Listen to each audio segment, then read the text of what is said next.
මේ පැත්තෙන් කොහොම හරි මේ වැඩේ වෙයිනේ. දැන් අපි අනිත් පැත්ත ගැන පොඩ්ඩක් හිතමු. මේ මොනවට ගියාද නෙමෙයි. Hi guys.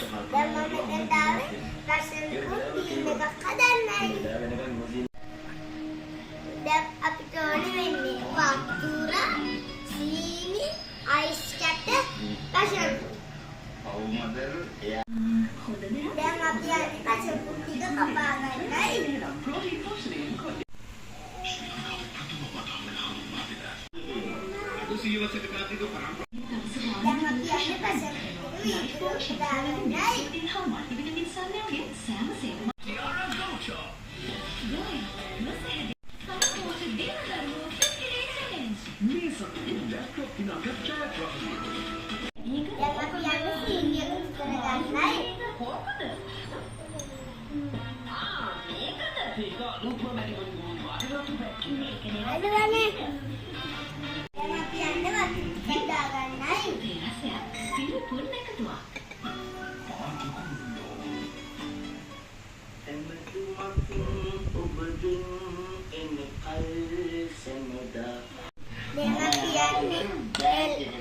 Jus එක කලවම් කරන්නයි.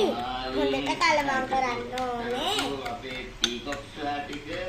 අපි දැන් යන්නේ අයිස් එකක් දාගන්න. මොකක් හරි මැච් එකකට තමයි ඩබල් කියමු. දැන් අපි යන්නේ රස බලන්න.